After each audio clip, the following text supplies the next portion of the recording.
Uvijek se teleportiramo ovako brzo. Odmah da predstavimo i naše goste koji su nam se pridružili u našem studiju, a govorit ćemo kako smo i najavili o vezi tržišta rada i zapravo naših studija i sveučilišta. Pa nam je drago da možemo pozdraviti u našem studiju ministra rada i mirovinskog sustava Republike Hrvatske, gospodina Marka Pavića. Dobar dan. Profesora doktora znanosti Alena Hosta, dekana Ekonomskog fakulteta sveučilišta u Rijeci. Dobar dan i vama. Dobar dan. I profesora doktora Vlatka Cvrtilu, dekana Veleučilišta Vern. Dobar dan. Dobar dan. Sad, gospodine ministre, pratimo li što studiraju naši studenti i postoji li veza između tržišta rada, između vas koji ste dužni brinuti o zapošljavanju i visokih učilišta? Nažalost još ne, ali svakako u budućnosti namjeravamo upravo kroz europska sredstva iz Europskog socijalnog fonda isfinancirati način tog praćenja. Ali ono što trebamo reći da trebamo pratiti cijelu vertikalu, dakle i pitanje izlaska mladih iz strukovnih škola i visokog obrazovanja. Također, jako je bitno reći da u današnjem svijetu karijere se mijenjaju, obrazovanje je izuzetno bitno, ali izuzetno bitno iz sljedećeg aspekta. Ako pogledate istraživanje Svjetske banke koje su nam kvalifikacije, odnosno znanja i vještine u budućnosti najpotrebnije, na prvih nekoliko mjesta dobivate rješavanje problema, kritično razmišljanje, komunikacijske generičke vještine. I upravo takve vještine bi morali provući kroz praktički od vrtića do doktorata. Ne samo da se karijere mijenjaju, nego se i mijenjaju poslovi. Neki poslovi, recimo, koji su postojali u doba kad smo Davor i ja studirali, danas više ne postoji. Uopće ne traže se na tržištu rada, dok su neke drugi poslovi, neka druga zanimanja itekako na cijeni. Prate li sveučilišta taj trend? Razmišljate li zapravo o tome kad slažete neke programe unutar sveučilišta i raspisujete kvote? Naravno da razmišljamo o svemu tome. Isto tako kad slažemo kvote, razmišljamo i o tržištu rada i pratimo naše studente kako se brzo zapošljavaju i koliko vremena nalaze posao. Trenutna statistika kaže da naši studenti otprilike u prosjeku nakon 6 mjeseci dobivaju posao i da vrlo brzo nestaju, da tako kažem, sa tržišta rada, odnosno da se zapošljavaju. Ovdje treba reći i to da se često govori o fakultetima ekonomske struke kao fakultetima koji produciraju previše studenata. Međutim, tu postoje velike razlike jer postoji izuzetno puno fakulteta, visokih škola, raznih učilišta koje zagušuju tržište rada. Dobri studenti sa dobrih fakulteta se uvijek dobro zapošljavaju. Sad isto pitanje ide i vama, profesora Cvrtila, kako vi na vašem sveučilištu, odnosno na vašoj visokoj školi pratite zapošljivost studenata? Mi smo ustanova koja je privatna i koja naprosto mora pratiti tržište rada i kad se izrađuju studijski programi uvijek komuniciramo sa ljudima iz poslovnog sektora da zapravo vidimo koje su to vještine koje oni traže, odnosno koje očekuju da obrazovna ustanova razvije kod studenata. Jako smo usmjereni upravo na one vještine koje je ministar Pavić spomenuo i uključujemo ih naše studijske programe. Nažalost, nema ih ranije u obrazovnom sustavu, možemo i samo mi na visoko obrazovnoj ustanovi uključiti u studijski program, jer upravo su te vještine koje razlikuju studente kada dođu na tržište rada, odnosno kada dođu pred poslodavca. Ono što radimo u posljednje vrijeme, dakle, idemo na manje studijske grupe, to je karakteristika Veleučilišta Vern, a posebice kad razvijemo nove studijske programe ne idemo preko 30 studenata jer želimo stvoriti studijske programe gdje će studenti imati mogućnost u malim grupama studirati i dobiti ono najviše što mogu. Svaka masovnost može u nekom trenutku zapravo dovesti do prezasićenja na tržištu rada i onda najčešće su krivi studijski programi. Ono što često radimo, a to je vrlo važno, da koristimo i naše alumnije, dakle naše bivše studente koji su sada zaposleni i koje nam daju povratnu informaciju koje su to njihove vještine, znanja bili važni ili presudni za dobivanje posla, odnosno što im treba još kao dodatno obrazovanje koje možemo kroz proces cjeloživotnog učenja kako bi bili što zapošljiviji, odnosno kako bi mogli zadržavati svoje radno mjesto. Mi smo vam to i pitali studente. Posjetili smo Filozofski fakultet, Fakultet strojarstva i FER i bili smo i na Učiteljskoj akademiji u Zagrebu, pa da poslušamo što su nam oni rekli.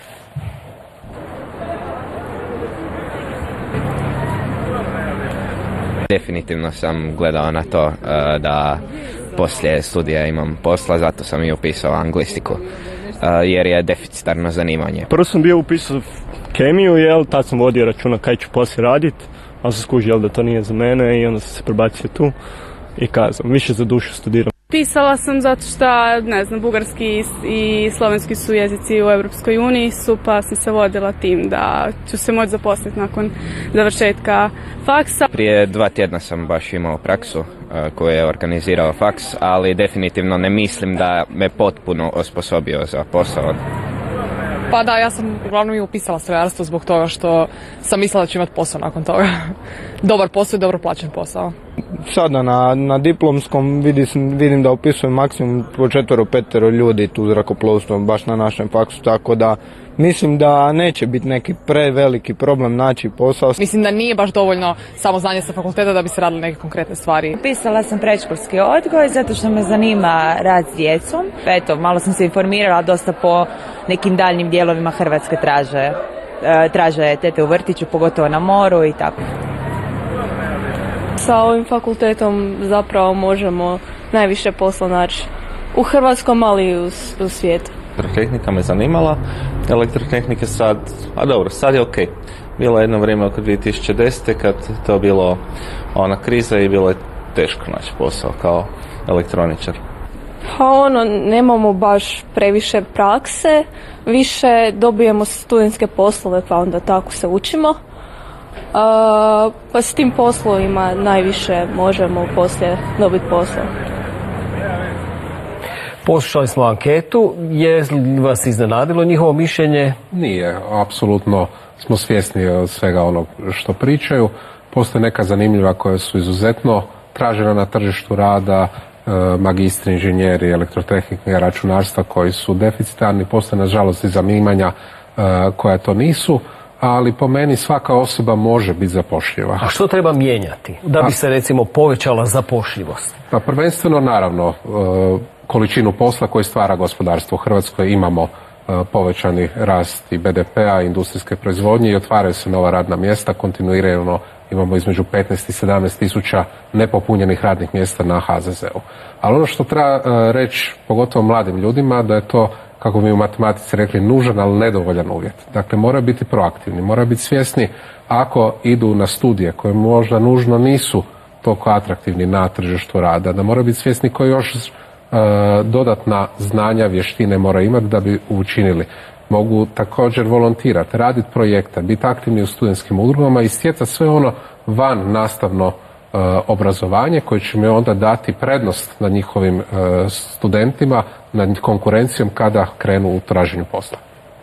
Pa da, ali opet ako je ponuda takva kakva jest, onda se moraju studenti negdje u toj ponudi i pronaći u nekim od tih smjerova koji jesu. Znači, ako imamo previše pravnika, onda nisu samo studenti koji upisuju pravo krivi za to, nego jednostavno i ta kvota možda prevelika. Ali ima naš narod jednu lijepu uzrečicu, pomozi si i Bog će ti pomoći. Što je sa samozapošljivošću? Rade li fakulteti i sveučilišta na tome da pomognu svojim studentima i da ih usmjere i u tom smjeru? Pa, upravo to sam htio reći, dakle, da naš fakultet i sveučilište izuzetno puno radi na tome. Mi imamo 7 ili 8 poduzeća koje smo osnovali zajedno sa studentima, gdje pokušavamo njihove poduzetničke ideje opredmetiti, dakle, na pravom tržištu, vidjeti koliko one vrijede. Dvije ideje studentske su isto tako prodane na tržištu. Dakle, jedna je bila vezana uz prodaju praznog kamionskog prostora preko mobilnih aplikacija. Dakle, nastojimo studentima pomoći u svakom slučaju. Ono kako još to radimo su stručne prakse gdje imamo preko 100 ugovora sa raznim poduzećima u cijeloj Hrvatskoj gdje mogu obavljati praksu, a kako smo odnedavno članica Europskog udruženja škola poslovne ekonomije, isto tako nudimo i prakse na cijelom svijetu gdje trenutno je otvoreno nekakvih 200-tinjak različitih pozicija doslovno na cijelom svijetu, od Australije, Amerike, Azije i tako dalje. Dakle, to će našim studentima omogućiti da sami na neki način kreiraju svoj kurikulum i da kad jednom stupe pred poslodavca mogu reći da imaju i međunarodno iskustvo i da su pokušali ostvariti nekakav poduzetnički pothvat, a naravno i preko programa kao što su Erasmus provesti semestar ili dva negdje u inozemstvu i vidjeti zapravo kako se tamo radi. Ono što je se isto tako pokazalo kao nekakva potvrda naše naše kvalitete je to da studenti nakon prediplomskog studija ili nakon diplomskog studija bez osobitih problema nastavljaju svoje školovanje na najboljim fakultetima ekonomije od Danske, Slovenije, Njemačke i tako dalje, što znači da ona znanja koje smo i mi dali su dovoljno dobra da mogu nastaviti studij i u tim državama. Sad vama isto ide o pitanje o poticanju poduzetničke prakse i koliko je to recimo standard kod nas, koliko u inozemstvu i kako vi na tome radite? Vern je počeo zapravo sa visokom školom ekonomije poduzetništva. Dakle, od početka se zapravo izgrađuje taj poduzetnički duh koji je onda kasnije razvijen i u drugim studijskim programima.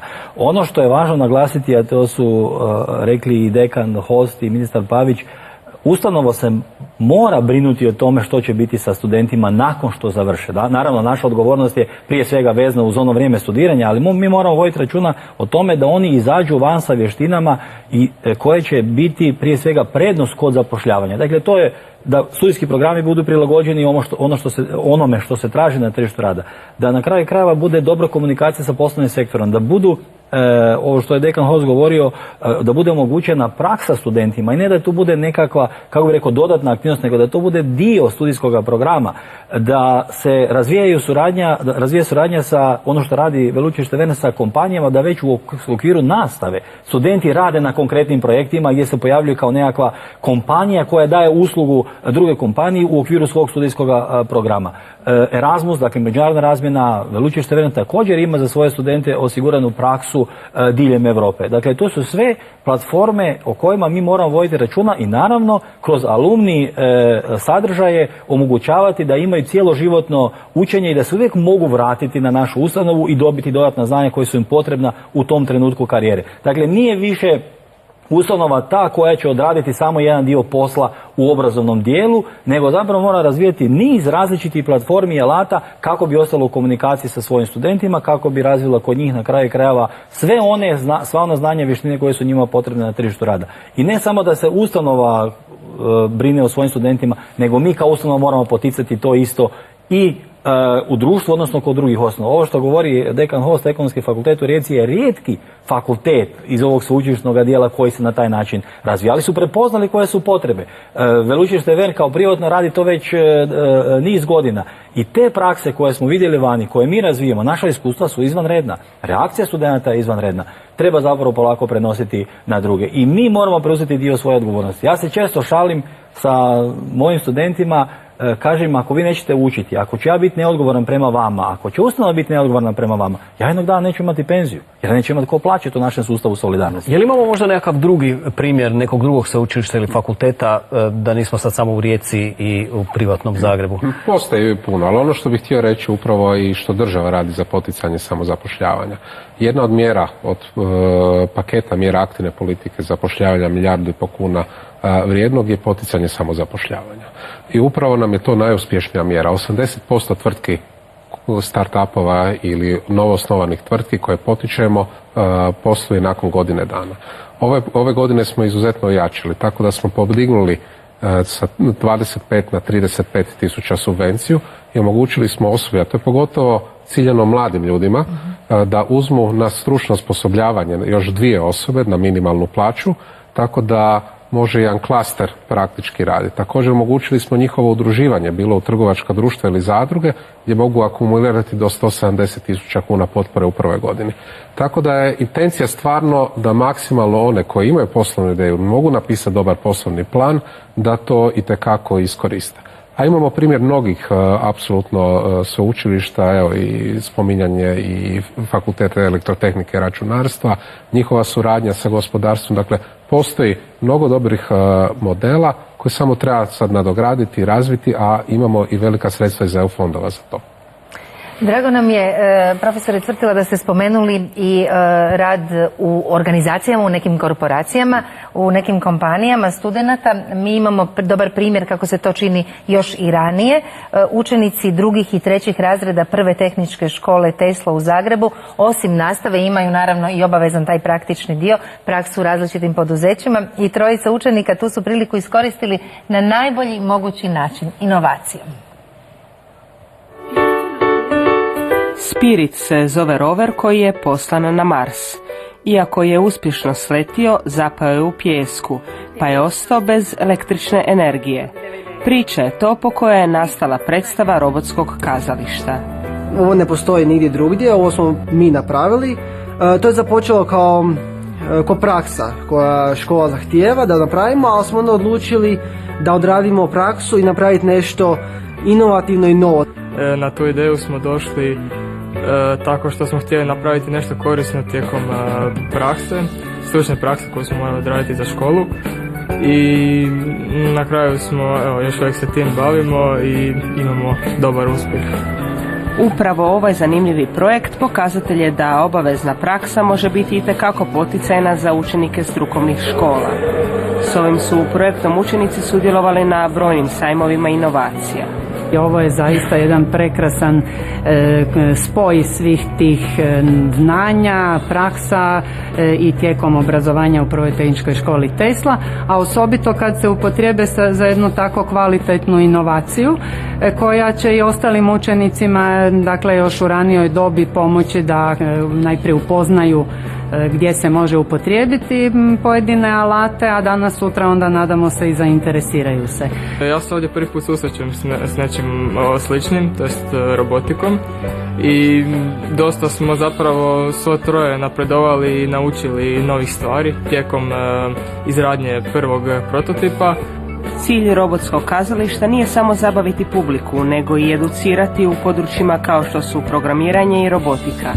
Naime, svi zainteresirani učenici, prvenstveno osnovnih škola, moći će uz pomoć ove ekipe napraviti vlastitu predstavu.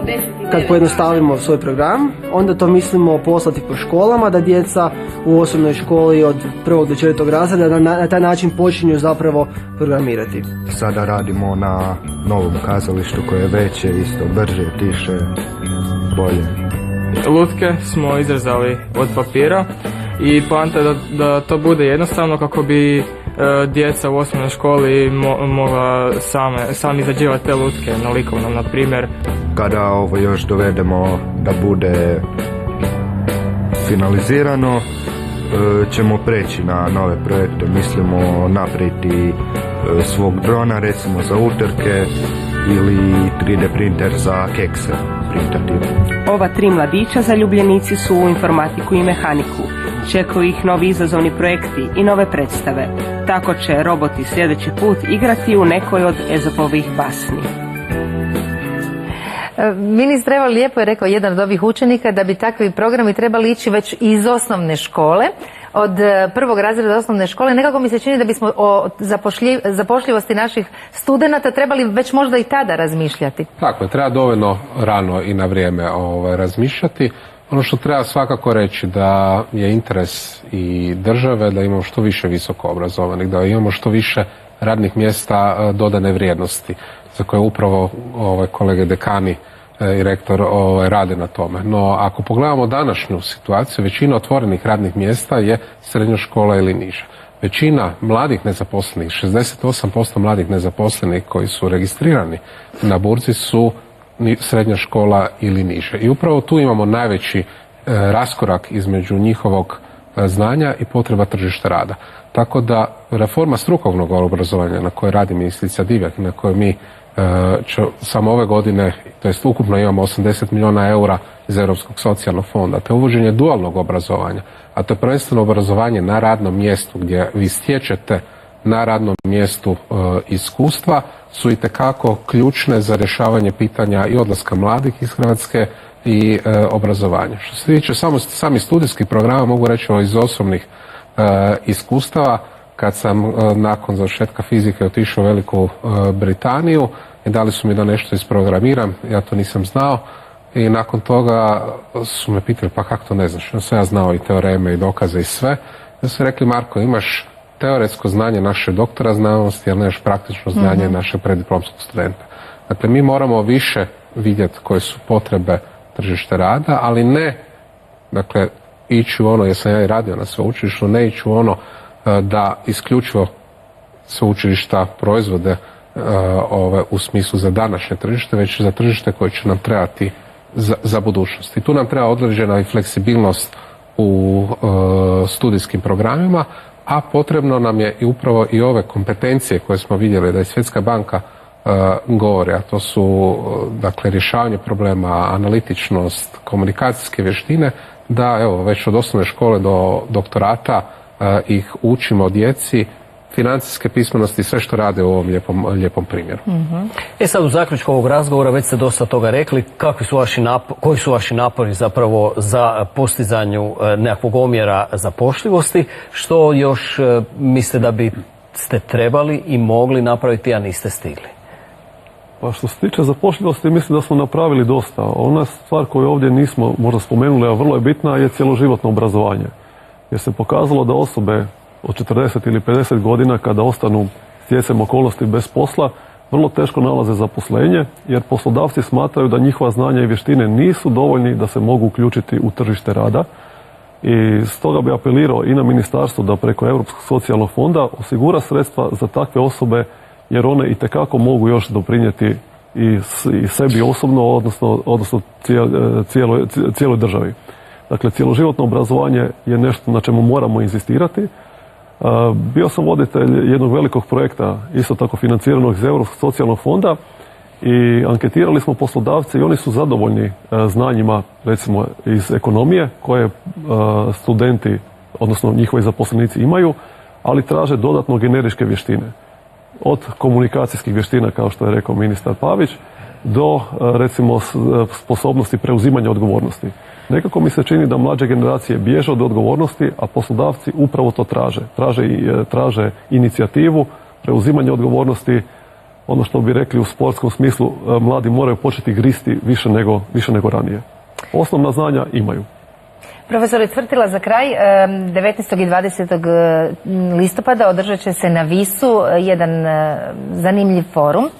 Da, Veleučilište Verne je prošle godine pokrenulo upravo iz razloga što smo zaključili da premalo postoji komunikacija između poslovnog sektora i obrazovnog sektora. Jedan veliki projekt koji smo radili sa Sveučilištem u Zagrebu, to je platforma obrazovanje i rad, gdje smo na jednom mjestu doveli poslodavce, HUP, Gospodarsku komoru i sveučilišta, odnosno nas iz visokog obrazovanja, i razgovarali smo upravo o uvođenju više prakse kao jednog dobrog alata za povećavanje zapošljivosti, odnosno za razvoj nekih novih vještina naših studenata. Ove godine organiziramo University Business Forum, dakle to je platforma Europske komisije. Po prvi puta se događa u Hrvatskoj, koja ima vrlo sličnu namjenu, odnosno namjeru povezati na europskoj razini visoko obrazovanje i poslodavce kako bi razmijenili iskustva, razgovarali o bitnim stvarima, razgovarali na kraju krajeva o budućim zanimanjima i na određeni način se suglasili oko ključnih stvari koje svi zajedno trebamo pokrenuti. Jer mi iz visokog obrazovanja možemo samo neke stvari pokrenuti. Ljudi iz poslovnog sektora samo neke stvari, ali tu nam treba i država. Dakle, to je nekakav trokut gdje treba razvijati ono što bi trebale biti buduće platforme i u obrazovanju i u poslovnom sektoru.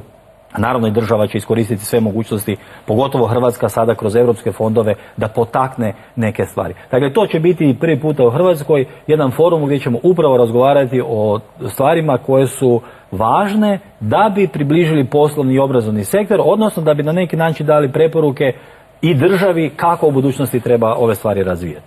Pa puno uspjeha i hvala lijepo što ste bili naši gosti. Hvala vam. Hvala.